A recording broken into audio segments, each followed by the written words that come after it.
নমস্কার, Kolkata TV digital আপনাদেরকে স্বাগত। আপনাদের সঙ্গে আমি অভিক এই মুহূর্তে রয়েছে এবং আন্তর্জাতিক স্তরেও যে ডামাডোল এই মুহূর্তে তৈরি হয়েছে এবং বারবার বিতর্ক তৈরি হচ্ছে আমেরিকার একাধিক ভূমিকা নিয়ে। কখনো তারা যে সংঘাতে জড়িয়ে পড়ছে ভারতের সঙ্গে, কখনো আবার ইরানের সঙ্গেও তাদের এই সংঘাত তৈরি হচ্ছে।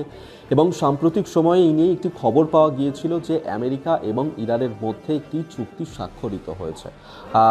সম্প্রতি তেমনই খবর সামনে এসেছিল, যদিও এখনো পর্যন্ত দুপক্ষের তরফ থেকেই কোনো বিবৃতি দেয়া হয়নি এই চূড়ান্ত এই চুক্তি স্বাক্ষর নিয়ে। এবং সেক্ষেত্রে যার কারণেই আমেরিকা তারা কিন্তু এবার আগেভাগে প্রস্তুত থাকছে, কারণ বড় একটা হামলা, বড় একটা অ্যাটাক কি তাহলে আমেরিকা করতে চলেছে ইরানের ওপর, সেই একটা সম্ভাবনা এই মুহূর্তে তৈরি হয়েছে। কেনই সম্ভাবনা তৈরি হয়েছে, যেটা বলা হচ্ছে যে একটি যুদ্ধবাহী রণতরী তা আমেরিকার তরফ থেকে পাঠানো হচ্ছে এবং সেই যুদ্ধবাহী রণতরী তা ক্রমশই এগিয়ে যাচ্ছে ইরানের দিকে। এবং ডোনাল্ড ট্রাম্প তিনি বারবার রক্তচক্ষু দেখাচ্ছেন, হুঁশিয়ারি দিচ্ছেন ইরানকে। এবং সেক্ষেত্রে যেমনটা বলা হচ্ছে যে বিশ্বের বৃহত্তম যুদ্ধ বিমানবাহী রণতরী, যেটার নাম হচ্ছে ইউএসএস জেরাল্ড আর ফোর্ড। এই ইউএসএস জেরাল্ড আর ফোর্ড সেটাই ক্যারিবিয়ান সাগর থেকে মধ্যপ্রাচ্যের উদ্দেশ্যে পাঠানো হয়েছে, যেমনটা এখন পর্যন্ত সূত্র মারফত খবর পাওয়া যাচ্ছে।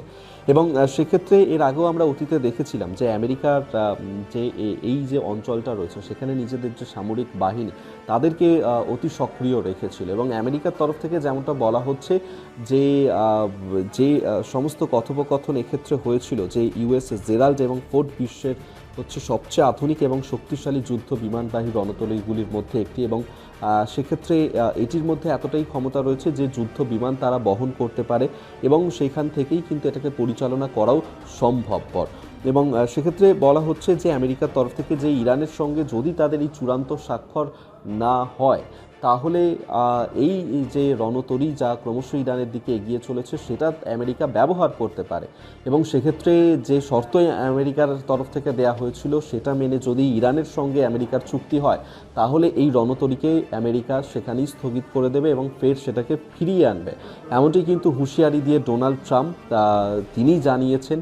এবং আপনাদের নিশ্চয়ই মনে থাকবে যে গত বছর যে ছবি আমরা দেখেছিলাম যে ইসরায়েলের সঙ্গে যখন যুদ্ধ চলছিল এবং সেই সময় আমেরিকা ইরানের পরমাণু ঘাঁটি লক্ষ্য করে সেখানে কিন্তু হামলা চালিয়েছিল এবং অভিযোগ তোলা হয়েছিল যে ইরান 7% পর্যন্ত ইউরেনিয়াম সমৃদ্ধ করেছে সেখানে, এবং যা নিয়ে বারবার বিতর্ক তৈরি হয়েছে। আর এরই প্রেক্ষিতে এই আবহে চলতি বছরে আমেরিকা ইরানের এই সংঘাত এই মুহূর্তে এই জায়গায় পৌঁছেছে।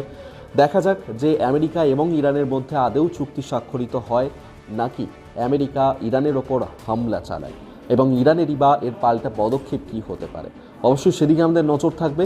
এখনকার মতন এখানেই শেষ করলাম। দেখতে থাকুন কলকাতা টিভি ডিজিটাল, রাত দিন 7 দিন।